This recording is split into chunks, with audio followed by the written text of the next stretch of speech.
Alright, so recently we took a look at the Lurker all-in-one liquid cooler from Vetroo. That was a great budget cooler. That was a liquid cooler, unlike this one. This one's an air cooler. It's the Vetroo V5, and it sells for $35 or $30 if you apply the coupon. I think the coupon's available for everyone. It's always there. Anyway, I have the white model, but it's also available in black. Let's see what it comes with. So in the box, you get the necessary screws and the mounts. I want to give props to Vetroo for labeling the brackets. This can be really confusing, but in this case, they clearly tell you what's made for Intel and AMD builds. That's really helpful. You also get a 120mm RGB fan, which looks and feels quite nice. And of course, the heatsink. This feels even better. Quality all around. And of course, you also get the manual. You can't miss that. Speaking of the manual, this one was a lot better than the Lurker's manual. I don't know if you guys saw the previous video for the Lurker, but I mentioned that they misspelled Intel quite a number of times, and the instructions were just not clear. They're very vague. Overall, it was a painful build experience, but that wasn't the case with the V5 cooler. The manual was clear, straight to the point,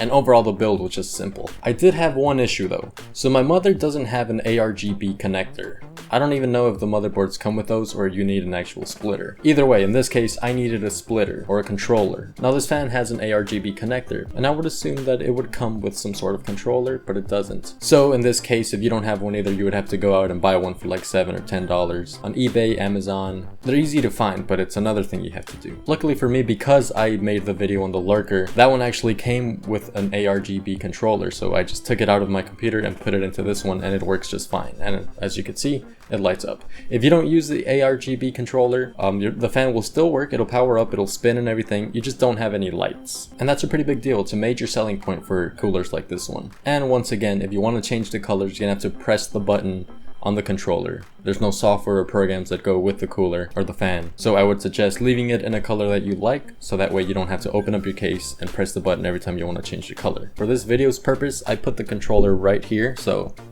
with the push of a button, I could change the color. This one probably looks the best on video. With that out of the way, the colors look great on the fan, as you could see. If you can, I'd suggest getting another fan, the same as this one, and put it on the other side. One, you'll get slightly better cooling, and two, it'll look even better. I love air coolers with lit fans. It just looks great, and this is no exception. If your other components light up as well, you're in for a real treat. The heatsink is also no eyesore. It feels premium all the way through, and it looks even better. That's all fun and games, but it won't work if it doesn't cool. So how does it cool? This is no surprise. Using the Ryzen 5 1600 processor, the Vetroo V5 cools like an ice cube. Not that one. Yeah, there we go. Idle temperatures stay in the nice and healthy range, that is the low 30s degrees Celsius. Casual use, like watching YouTube videos and stuff, are also in the mid 30s. And when you're gaming... Alright, so this is actually pretty crazy. So I'm playing Ghost Recon Wildlands, a pretty tough game to play. There's a cooler in the PC, and the temperature is actually 46 degrees. The highest I've seen it go to is like 50, so even that is surprisingly good.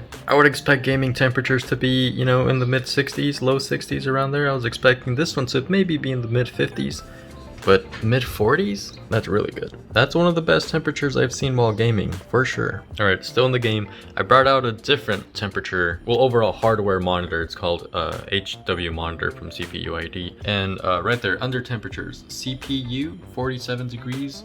Over here is 47 degrees, so it is correct. I'm not mistaken. I'm using two programs to verify. Still playing the game. Still surprised. I didn't see it go above 60 degrees Celsius once. This processor runs cool, and this cooler is one of the reasons why. So if you're building a PC or you already have one and you're using the stock CPU's cooler, look to one of these to upgrade. They'll massively improve the looks of your system and the temperatures. So that's going to be it for the video. This is the Vetroo V5 once again. I'll leave a link down below if you want to check it out. Feel free to ask me any questions, comment down below on the video, and I'll try to respond to all of them. Alright, that's it for the video, guys. Thanks for watching.